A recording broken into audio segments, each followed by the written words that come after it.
Assalamualaikum warahmatullahi wabarakatuh. Oke guys, kita lanjutkan materi kita.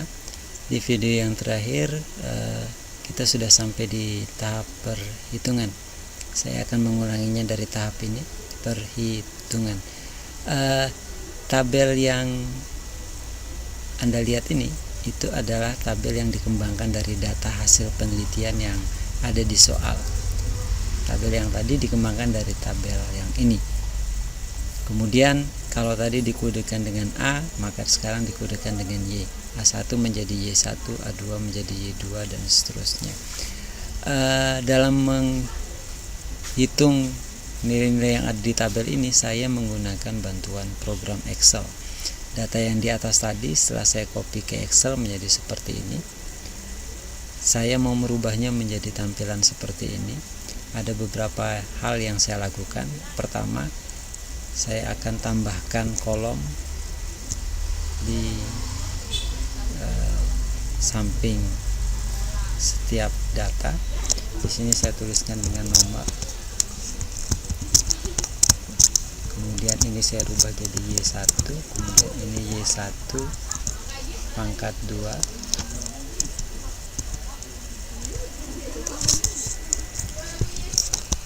Kemudian ini jadi Y2, ini jadi Y2 pangkat 2, Y3, dan terakhir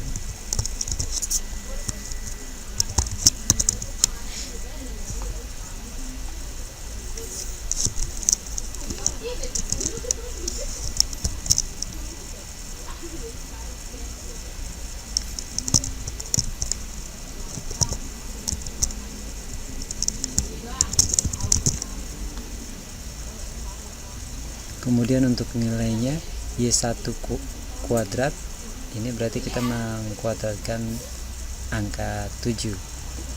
Saya ketikkan sama dengan, kemudian saya klik di 7, kemudian saya taruhkan tanda pangkat 2, kemudian enter. Setelah itu saya tinggal tarik ke bawah, ini yang terblok, kemudian saya copy, saya paste di sini, saya paste di sini. Dia secara otomatis akan mengkuadratkan nilai yang ada di sebelahnya. Kemudian saya rapikan sedikit, saya tambahkan border. Kemudian yang terakhir sekarang di tabel ini adalah jumlah. Saya tinggal memblok data baris yang ini, kemudian saya klik auto sum. Dia secara otomatis akan menjumlahkan 66 ini diperoleh dari 7 tambah 8 tambah 8, 548 diperoleh dari 49 tambah 64 tambah 64, 56 yang ini diperoleh dari 7 tambah 7 dan seterusnya sampai yang terakhir. Kemudian tabel yang kedua itu adalah tabel statistik. Ini dibutuhkan nanti untuk menghitung proses perhitungan analisis varian. Ini yang kita perlukan, ada N, ada sigma YI, kemudian sigma YI kuadrat, kemudian rata-rata YI. Saya buat di sini saya tuliskan statistik, kemudian di sini ada A1, ada A2, ada A3. Di sini saya kasih NI, kemudian di sini sigma YI, kemudian di sini sigma YI pangkat 2, kemudian di sini adalah rata. Y bar itu artinya rata-rata Y. Rata Y. Karena kita punya 3 kelompok, maka tabelnya akan jadi seperti ini. Untuk A1 NI nya kita tinggal hitung ada berapa datanya di sini.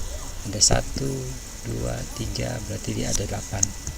A2 juga ada 8, A3 juga ada 8. Kemudian YI kita tinggal ambil jumlahnya saja.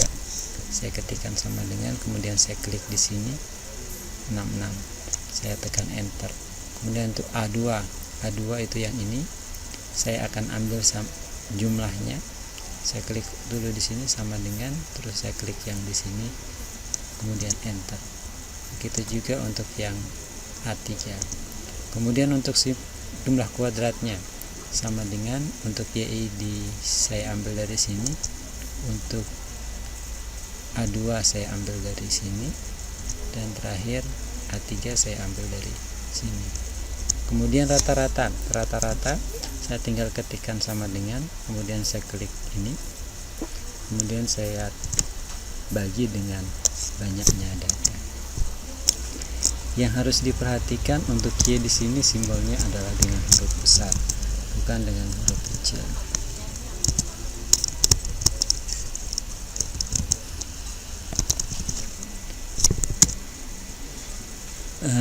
Kemudian yang terakhir adalah jumlah.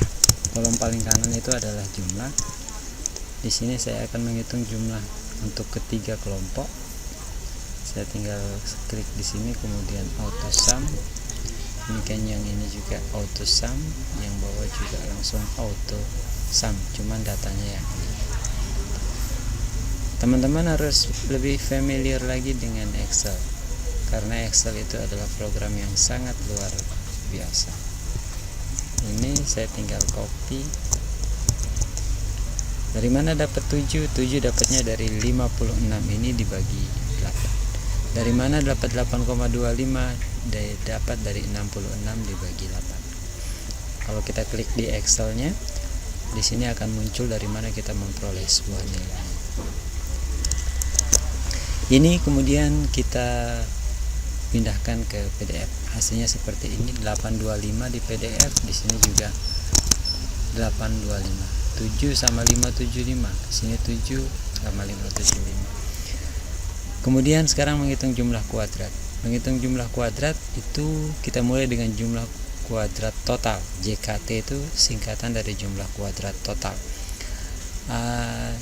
Rumusnya sigma Y total pangkat 2 dikurangi sigma Y total saja dibagi N total. Di sini ada sigma Y total. Kita tinggal lihat yang di atas, 1222. Kita masukkan 1222, kemudian dikurangi sigma YT tanpa kuadrat. Sigma YT itu 168. Ini dia 168. Kita tinggal masukkan 168, terus dia ada kuadratnya, dikuadratkan, dibagi NT, N total. N totalnya ada 24. Di sini ada 24. Kemudian dengan kalkulator kita bisa menghitungnya. Ada cara yang paling praktis kalau kita menggunakan Excel. Di sini akan lebih praktis dalam menghitungnya. Sama dengan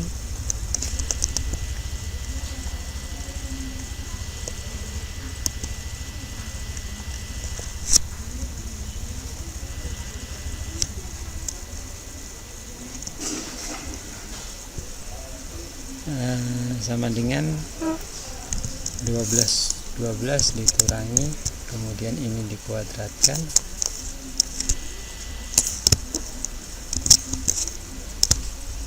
terus dibagi 24, tekan enter, ketemunya 36, akan sama dengan yang ini 36. Kemudian kita mencari JKA, jumlah kuadrat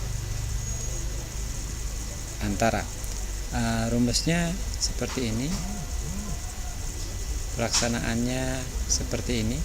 Kita tinggal ambil angka-angka yang ada di tabel ini, 665646, kemudian dikuadratkan karena di rumusnya ada kuadrat, kemudian dibagi banyaknya masing-masing n. A1 itu banyaknya n-nya 8, A2 juga 8, A3 juga 8. Ada kemungkinan nanti n ini akan berbeda-beda antar kelompok. Kemudian setiap nilai y kita kuadratkan, dikurangi 168 kuadrat. 168 kuadrat itu diperoleh dari sini. Kemudian dibagi nt. Ini nt-nya ada 24. Kalau kita lihat di tabel ini, di sini dia nt-nya. Hasil perhitungan diperoleh sama dengan 25. Dan yang paling mudah adalah JKD, jumlah kuadrat dalam. Ini diperoleh dengan mengurangkan JKT ke JKA. JKT-nya tadi 36, kemudian JKA-nya ada 24, dikurangi akarnya 11. DB ini juga tidak terlalu sulit, relatif mudah. Kemudian RJKA, rata jumlah kuadrat. Untuk yang A, rumusnya adalah JKA dibagi DBA. JKA-nya ada di sini 25, kita masukkan 25. Kemudian DBA itu ada 2. Ini dia DBA-nya. 25 bagi 2 ketemunya 12,50. Kemudian RJKD, rumusnya JKD dibagi DBD. JKD-nya tadi ketemunya 11. DBD-nya ketemunya 21. 11 dibagi 21 ketemunya ini. Ingat, untuk bisa ketemu ini itu harus dihitung, tidak bisa dengan hanya dipandang. Kalau Anda hanya memandang 11 bagi 21 sampai puasa selesai, itu tidak akan ketemu jawabannya. Tapi harus Anda hitung dengan menggunakan kalkulator. Kalau Anda senang dengan hitungan manual juga boleh, tapi saya sarankan biar cepat gunakan kalkulator atau gunakan Excel. Contohnya yang ini, 11 per 21. Ada 11, ada 21. Dengan Excel bisa jauh lebih mudah. Saya mulai dengan sama dengan, saya klik angka 11, saya masukkan tanda per, kemudian saya klik angka 21, saya tekan enter, ketemunya 523, 0,523, dibulatkan jadi 0,524, akan sama dengan yang di sini, 0,524. Terus yang terakhir dari perhitungan adalah menghitung nilai F. F hitung, rumusnya adalah RJKA, ini di RJKA-nya dibagi RJKD.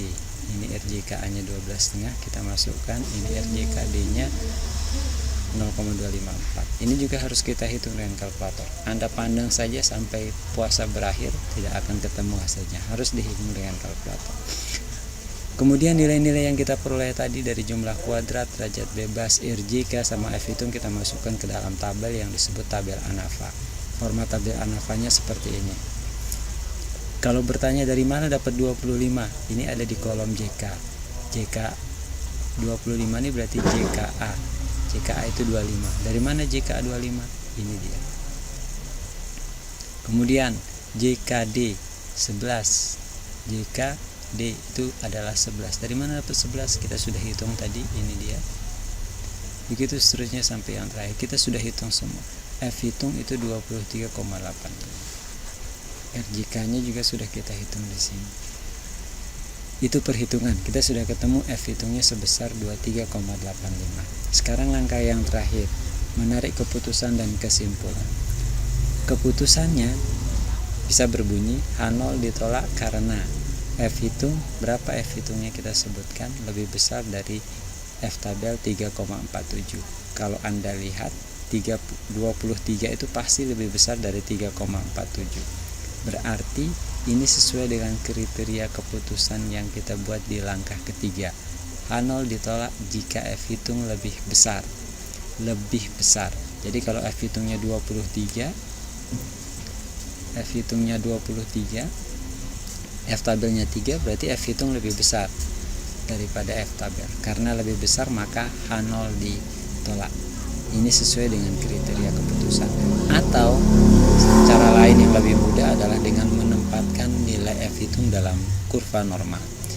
Ini batasnya 3,47, F hitungnya ketemunya 23, sekian, itu jatuhnya pasti di sebelah kanan. Karena di sebelah kanan berarti dia masuk di wilayah yang diarsir. Karena masuk di wilayah yang diarsir berarti dia keputusan yang diambil adalah H0 ditolak. Kemudian kesimpulannya, karena H0 ditolak, maka kesimpulannya adalah dalam konteks ini pada taraf signifikansi 0,05 terdapat cukup bukti untuk mengatakan bahwa metode supervisi berpengaruh signifikan terhadap kinerja pegawai, atau terdapat cukup bukti untuk mengatakan bahwa perbedaan rata-rata skor kinerja yang signifikan antara ketiga kelompok.